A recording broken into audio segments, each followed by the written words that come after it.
D'éternité en éternité, notre Dieu est Dieu. En tant que tel, il n'est limité ni par le temps, ni par l'espace.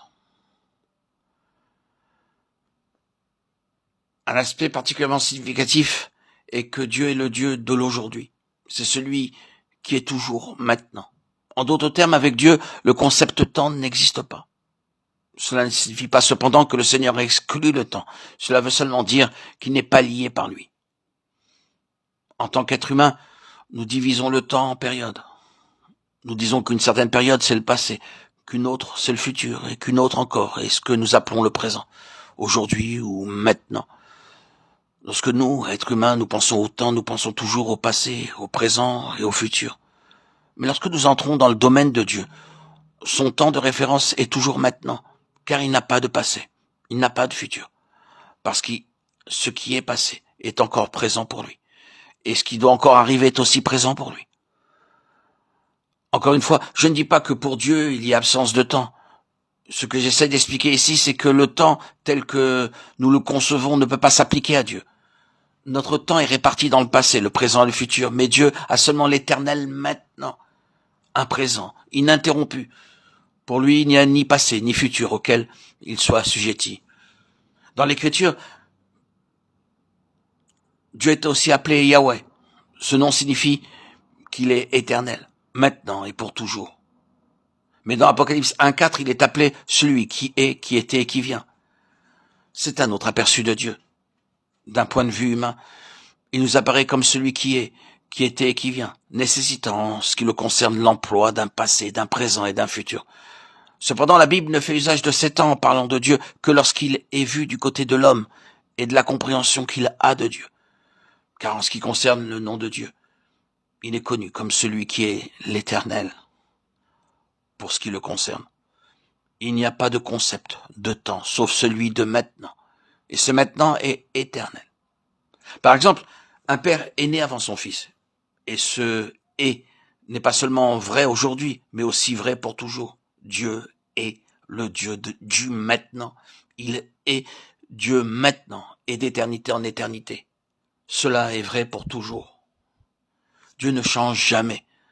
Ce que l'homme considère du domaine passé ou futur ne peut s'appliquer à Dieu car, éternellement, il est celui qui est maintenant.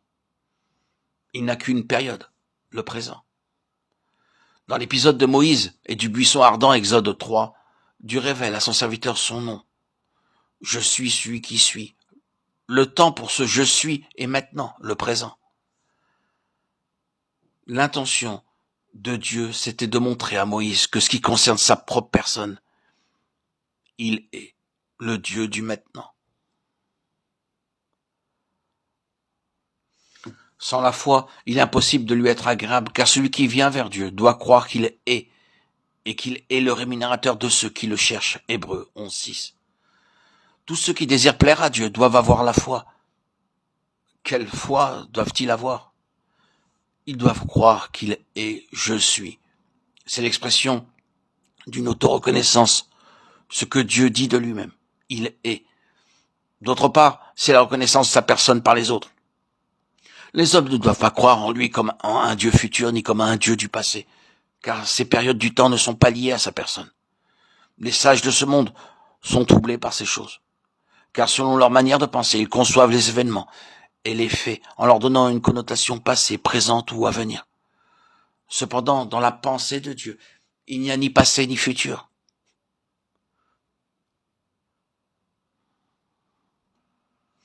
Alors pourquoi dans sa parole, me direz-vous, se trouve mentionné le passé et le futur? C'est parce que Dieu parle aux hommes par sa parole.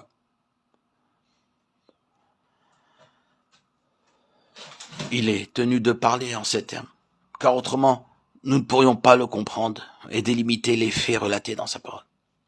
En conséquence, lorsque nous disons que Dieu est celui qui maintenant est, cette forme de temps employée n'a pas la signification que nous connaissons communément, mais elle se réfère à ce qui réside en Dieu lui-même.